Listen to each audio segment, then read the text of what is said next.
Turkish President Recep Tayyip Erdogan has just announced that the only reason Turkish military forces have entered northern Syria is to end the rule of the tyrant al-Assad. By publicly proclaiming that Turkey intends to use military force to overthrow the regime of Syrian President Bashar al-Assad, Erdogan has essentially declared war on the Syrian government. Of course, this puts a member of NATO in direct military conflict with Russia, since Russia is working very hard to prop up the Assad regime. If all-out war breaks out between Turkey and Russia, could that be the spark that causes World War III to erupt in the Middle East? And once Turkey and Russia starts fighting, would the United States and the rest of NATO be dragged into the conflict? The big mainstream news networks in the Western world are almost completely ignoring what Erdogan said on Tuesday, but without a doubt, this is very major news. Now, the following comes from a Turkish news source. The Turkish military launched its operations in Syria to end the rule of Syrian President Bashar al-Assad, President Recep Tayyip Erdogan said on November 29th. In my estimate, nearly 1 million people have died in Syria. These deaths are still counting without exception for children, women, and men. Where is the United Nations? What is it doing? Is it in Iraq? No. We preached patience but could not endure in the end and had to enter Syria together with the Free Syrian Army, or the FSA. Turkish military forces have initially invaded northern Syria on August 24th of 2016, and at the same time we were all told that the purpose of the invasion was to fight ISIS.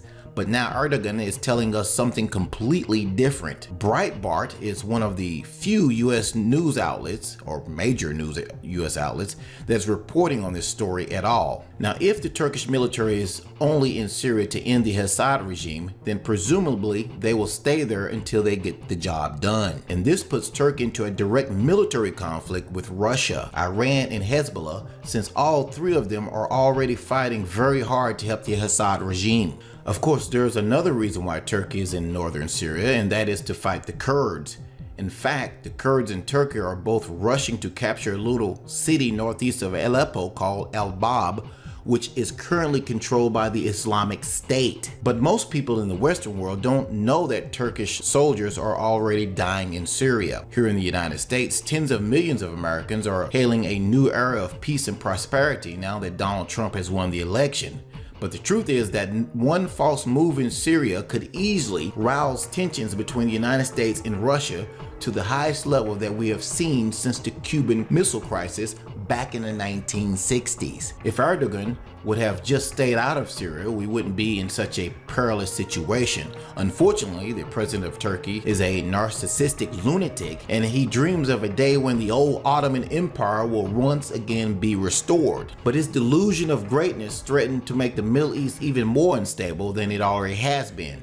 In addition to his remarks that we mentioned earlier on Tuesday, Erdogan also called on all Muslims globally to embrace the Palestinian cause and protect Jerusalem. Most people in the Western world pay very little attention to Erdogan, but the truth is that he is a madman that is often referred to as Turkey's version of Adolf Hitler. He is extremely ambitious, extremely narcissistic, and he is a warmonger. That is a very dangerous combination, and I believe that it is only a matter of time before he starts a major war in the Middle East. Now, this is a very serious situation over there. Somebody needs to get this guy under control. But unfortunately, the Obama administration has been very hesitant to confront Erdogan about his outrageous behavior. When Erdogan openly stated that the Turkish military is in Syria to overthrow the Assad regime back on Tuesday, that was like lighting a match in a room that has already been doused with propane or gasoline. He needs to immediately retract those comments, because his unique brand of lunacy has now brought us very dangerously close to the start of a real World War III. What do you think? Is this just Turkey showboating its military? Or could this situation over in Syria actually and factually lead us to World War III? Post your comments below this video. Thanks for watching.